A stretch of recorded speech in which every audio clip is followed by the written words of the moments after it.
താഴെത്തട്ടിൽ തന്നെ കൃത്യമായ കണക്കിലെടുത്തുകൊണ്ട് ഗൗരവത്തിലുള്ള പരിശോധനയിലേക്ക് KPCC പോകുമെന്നാണ് ഷാഫി പറമ്പിൽ പറഞ്ഞിരിക്കുന്നത്.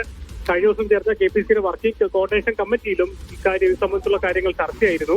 ഓരോ മണ്ഡലങ്ങൾ കേന്ദ്രീകരിച്ചുകൊണ്ട് ഇത്തരത്തിൽ ബോഗസ് വോട്ടുകൾ ചേർക്കുന്ന അല്ലെങ്കിൽ കൂട്ടത്തോടെ ഏതെങ്കിലും മണ്ഡലങ്ങൾ കേന്ദ്രീകരിച്ചുകൊണ്ട് ഫിക്സ് ചെയ്യുന്ന വോട്ടുകളിലേക്ക് അത്തരം ഘട്ടങ്ങളിലേക്ക് SIRന്റെ അടുത്ത ഘട്ടങ്ങളിലേക്ക് ഇത് കരട് പട്ടിക മാത്രമേ കരട് പട്ടിക വരുന്നതിന് മുമ്പുള്ള AS ലിസ്റ്റ് മാത്രമാണ്. കരട് പട്ടിക വരുന്നു, അതിനുശേഷം പുതിയ അഡീഷൻസ് ഡിലീഷൻസ് വരുന്നു. ആ ഘട്ടമാണ് ഏറ്റവും നിർണായകം. അതുകൊണ്ട് തന്നെ താഴെ തട്ടിലുള്ള പരിശോധനകളിലൂടെ കൃത്യമായ പരിശോധനയിലേക്ക് പോകും. രണ്ട്, ഇപ്പോൾ നിലവിൽ വന്ന കാര്യങ്ങളിൽ നടപടികളിലേക്ക് പോകുമെന്നുള്ള കാര്യം കൂടി ഷാഫി പറമ്പിൽ മീഡിയയോട് പ്രതികരിച്ചിട്ടുണ്ട്. അതായത് കോൺഗ്രസ് ആണെങ്കിലും CPM ആണെങ്കിലും മറ്റുള്ള പാർട്ടികളാണെങ്കിലും തന്നെയും ഇത് വളരെ ഗൗരവത്തോടു തന്നെ ഇപ്പോൾ, കാരണം നേരത്തെ ഇതുവരെ ഈ ഡേറ്റ എന്ന് പറയുന്നത് തെരഞ്ഞെടുപ്പ് ആ സമയത്ത് വരുന്ന വോട്ടർമാരുടെ ലിസ്റ്റല്ലാണ്ട് ഇത്തരത്തിൽ വേർതിരിച്ചുള്ള ഡേറ്റകൾ തെരഞ്ഞെടുപ്പ് കമ്മീഷൻ ലഭ്യമായിരുന്നില്ല. അതേസമയം SIRന്റെ ഭാഗമായി കേരളത്തിൽ SIR വളരെ ഗൗരവത്തിലാണ് രാഷ്ട്രീയ പാർട്ടികൾ എടുത്തുകൊണ്ടിരിക്കുന്നത്. ചീഫ് ഇലക്ടർ ഓഫീസറും നിരന്തരമായി തന്നെ യോഗം വിളിക്കുന്നു, രാഷ്ട്രീയ പാർട്ടികൾ കൃത്യമായി പങ്കെടുക്കുന്നു. ഇതിന്റെ ഓരോ പ്രോസസ്സ് നടന്നുകൊണ്ടിരിക്കുകയാണ്. അപ്പൊ ആ ഘട്ടത്തിൽ വരുന്ന ഈ ഒരു ഡാറ്റയെ, വിവരത്തെ വളരെ ഗൗരവത്തോടെയാണ് പാർട്ടികൾ കാണുന്നതെന്നാണ് സംസ്ഥാന നേതാക്കൾ സംസാരിക്കുമ്പോൾ മനസ്സിലാക്കാൻ കഴിയുന്നത്.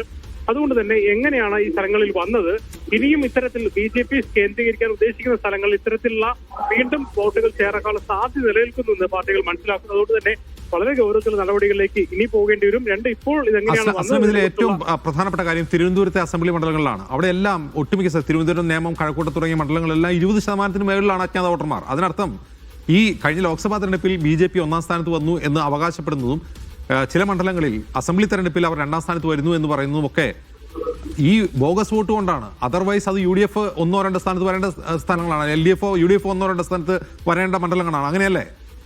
രാഷ്ട്രീയ പാർട്ടികൾ അത്തരം ആരോപണം ഉന്നയിക്കാൻ ബലം നൽകുന്ന ഡാറ്റകളാണ് ഇപ്പോൾ നമ്മൾ പുറത്തുവിടുന്നത്. അതായത് ഈ തിരുവനന്തപുരത്ത് 4 മണ്ഡലമാണ്. തിരുവനന്തപുരത്ത് തന്നെ നമുക്കറിയാം ആറ്റിങ്ങൽ മണ്ഡലം ശോഭാ സുരേന്ദ്രൻ വിജയിക്കുകയും ശക്തമായ വോട്ടുകൾ ലഭിക്കുകയും ചെയ്ത ആറ്റിങ്ങൽ മണ്ഡലത്തിൽ തന്നെ ആറ്റിങ്ങലും വർക്കലയും, അതോടൊപ്പം തന്നെ കാസർഗോഡാണെങ്കിൽ കാസർഗോഡും മഞ്ചേശ്വരവും, പാലക്കാടും മലമ്പുഴയും, അതോടൊപ്പം തന്നെ ഹരിപ്പാട്, കായംകുളം, അതായത് BJP 1ഉം 2ഉം സ്ഥാനങ്ങളിലെത്തിയ അല്ലെങ്കിൽ തൊട്ടടുത്ത് വലിയ വോട്ടുകൾ സ്വീകരിച്ച എല്ലാ സ്ഥലങ്ങളിലും ഈ അജ്ഞാത വോട്ടർമാരുടെ എണ്ണം വലിയ തോതിൽ 10% മുകളിലേക്ക് വരുന്നു എന്നുള്ളത് വളരെയധികം ശ്രദ്ധിക്കണം. കാരണം ഒരു ബൂത്തിൽ നോർമലി തന്നെ 50 മുതൽ അല്ലെങ്കിൽ 75 വരെ പരമാവധി വരാമെന്നാണ് തെരഞ്ഞെടുപ്പ് കമ്മീഷൻ പറയുന്നത്. അവരുടെ കണക്ക്, അവിടെ ലഭ്യമായ കണക്ക് വെച്ചിട്ട് അവർ പറയുന്നത്. പക്ഷേ 100-ന് മുകളിൽ മാത്രമല്ല 100-നും 200-നും 300-നും മുകളിൽ ഈ അജ്ഞാത വോട്ടർമാർ വരുന്ന ബൂത്തുകൾ എന്ന് പറയുന്നത് BJPക്ക് ലീഡ് ചെയ്ത ബൂത്തുകളാണെന്നാണ് നമുക്ക് അതിന്റെ വിവരങ്ങൾ ഓരോ ഡേറ്റയും നമ്മൾ തിരിച്ചു നോക്കും. ബൂത്ത് വൈസുള്ള പരിശോധനകൾ നമുക്ക് മനസ്സിലാക്കാൻ കഴിയുന്നത്. അതുകൊണ്ട് തന്നെ ഇതിപ്പോ തിരുവനന്തപുരത്തെ അവർ കോൺസെൻട്രേറ്റ് ചെയ്യുന്ന മണ്ഡലങ്ങൾ ഓരോ നമ്മൾ പരിശോധിച്ച് നോക്കുമ്പോൾ അതിലെല്ലാം ഈ ഒരു വർധന നമ്മൾ കാണുന്നു.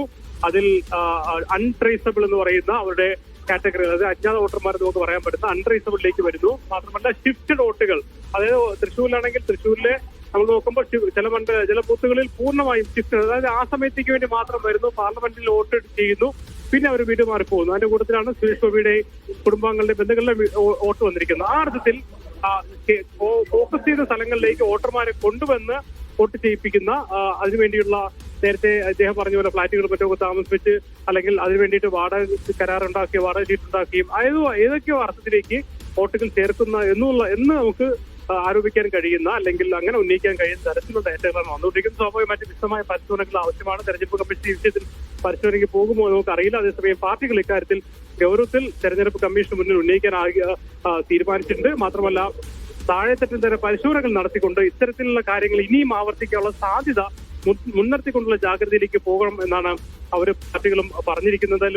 വളരെ ഗൗരവമായ ഒരു ഡാറ്റയാണ് ഇപ്പോൾ പുറത്തു വന്നിരിക്കുന്നത്. ഒരുപക്ഷെ നമ്മളിനി തുടർച്ചയായി മറ്റു മണ്ഡലങ്ങളിൽ ഓരോ മണ്ഡലം കേന്ദ്രീകരിച്ചുള്ള ഡാറ്റകൾ കൂടി എടുക്കുന്നുണ്ട്. അതുകൂടി വരും ദിവസങ്ങളിൽ നമ്മൾ പുറത്തുവിടും. അതോടുകൂടി എത്രത്തോളമാണ് ഇതിന്റെ ഒരു വ്യാപ്തി എന്നത് മനസ്സിലാക്കാൻ കഴിയും. എന്നാലും സംസ്ഥാനത്തെ 140 മണ്ഡലങ്ങൾ, പക്ഷേ രസകരമായ ഇനിയും ഇതുമായി ബന്ധപ്പെട്ട് പുറത്തു വരാൻ പല ഡേറ്റുകളുണ്ട്. ഇതിൽ ഏറ്റവും കൂടുതൽ അതായത് കുറവ് വോട്ടുകളുള്ള അല്ലെങ്കിൽ പുറത്താക്കുന്നവരുടെ കുറവുള്ള എണ്ണം ഒന്ന് മട്ടന്നൂരും 1 നർമ്മടമാണ് ഏറ്റവും അവസാനം വരുന്നത്.